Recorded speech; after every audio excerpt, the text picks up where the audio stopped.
Sehingga aktivitas-aktivitas membantah yang dilakukan oleh Kementerian Pertanian, termasuk juga oleh Presiden, ini sebenarnya tidak cukup. Bukan persoalan karena Presiden pemaaf atau Kementerian Pertanian yang tidak menganggap ini persoalan penting, tetapi simbol yang terbawa dalam isu ini jelas sangat penting sekali, yaitu Istana Negara, Menhan, sekaligus sebagai calon presiden. Kalau kemudian isu semacam ini menyasar pada uh, Prabowo Subianto sebagai calon presiden tanpa ada afiliasi bahwa dia adalah Menteri Pertahanan dan tidak dilakukan di Istana Negara atau di Istana Presiden, maka sebetulnya itu tidak jadi persoalan. Tapi kalau kemudian ada afiliasi-afiliasi penting terhadap negara ini yang terbawa dalam isu ini, lalu kemudian hanya melakukan penolakan terhadap isu itu tidak benar tanpa ada pengusutan lebih lanjut, maka ini cukup disayangkan. Mensesnek saya kira dalam hal ini perlu turun tangan.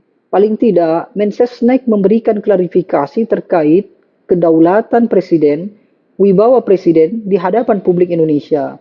Karena aktivitas-aktivitas yang diceritakan, kemudian yang dijadikan sebagai propaganda, ini sudah masuk dalam kapasitas negative campaigns, black campaigns. Bisa saja itu menjadi informasi yang sama sekali keliru, tetapi menjadi materi propaganda yang tentu merugikan salah satu pihak. Di luar itu saya kira propaganda semacam ini jelas merugikan publik sebagai pemilih. Kenapa? Karena konstelasi politik publik kita tidak akan bagus.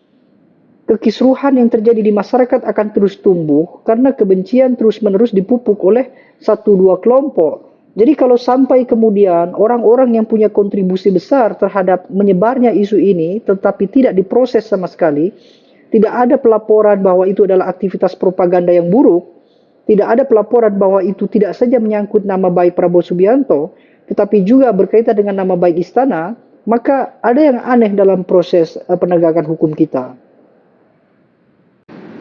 Meskipun dalam sisi yang lain bahwa propaganda semacam ini tentu dimaklumi karena momentumnya adalah momentum tahun politik.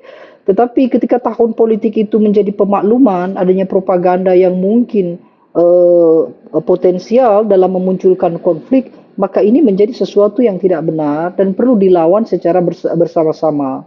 Bagaimanapun juga, siapapun kontestan yang akan muncul dalam kontestasi pemilihan presiden tahun 2024, sekeras dan sepanas apapun kontestasi itu muncul, seharusnya ada satu standar yang seharusnya dipahami oleh semua orang, bahwa kontestasi tidak boleh merusak kebersamaan, tidak boleh kemudian memunculkan fitnah politik, apalagi sampai itu menghancurkan nama baik seseorang. Karena jelas itu tidak menggambarkan situasi keadaban politik kita sebagai bangsa yang besar, sebagai bangsa yang menganut azas ketimuran yang baik sejak awal. Jadi isu yang berkembang hari-hari ini terkait dengan kabar bahwa salah satu calon presiden yang sekaligus anggota kabinet melakukan penamparan gitu ya, aktivitas fisik terhadap wakil menteri pertanian, saya kira ini isu yang cukup sensitif, bukan persoalan benar atau tidaknya isu itu, tetapi ini karena berkaitan dengan dua institusi yang berbeda. Satu adalah institusi politik yaitu Prabowo Subianto, Partai Gerindra, termasuk juga Koalisi Indonesia Maju.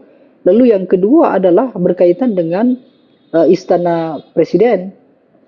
Dengan situasi ini saya kira harus ada yang menjelaskan secara confirm bahwa kejadian itu tidak benar.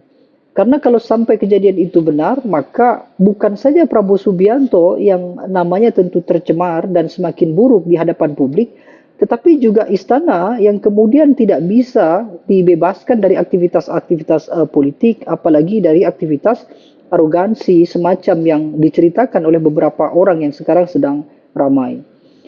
Saya kira dalam waktu dekat ini, baik Prabowo Subianto maupun Mensesnek perlu melakukan sebuah aktivitas untuk melakukan pembersihan nama, baik itu nama Istana Presiden maupun juga terkait dengan nama Prabowo Subianto sebagai tokoh bangsa sekaligus sebagai calon presiden dari Koalisi Indonesia Maju. Cara-cara semacam ini mungkin bagi sebagian orang dengan mudah dianggap tidak rasional dan tentu ini adalah upaya pembusukan nama baik dari salah satu calon presiden. Tetapi bagi sebagian orang, informasi semacam ini adalah materi propaganda yang punya basis suara yang cukup besar, punya peta pengaruh yang cukup besar. Terbukti dari postingan, dari statement, banyak sekali publik yang kemudian percaya bahwa arogansi yang ditampilkan dalam cerita itu betul-betul dilakukan oleh Prabowo Subianto. Meskipun secara gamblang sebetulnya mudah bahwa isu semacam ini jelas tidak mungkin terjadi di Istana Negara, khususnya kalau betul bahwa Presiden Joko Widodo itu adalah tokoh yang paling berpengaruh sekaligus paling berwibawa. Kalau sampai kejadian ini benar, maka persepsi terkait dengan kewibawaan presiden tentu runtuh. Itulah kenapa kemudian bukan cuma Kementerian Pertanian yang harus turun tangan untuk membersihkan isu ini dari kementeriannya, tetapi juga termasuk Prabowo Subianto, termasuk juga Mensesnek, karena mereka bertanggung jawab atas bersih atau tidaknya nama institusi. Jelajahi cara baru mendapatkan informasi. Download Metro TV Extend sekarang.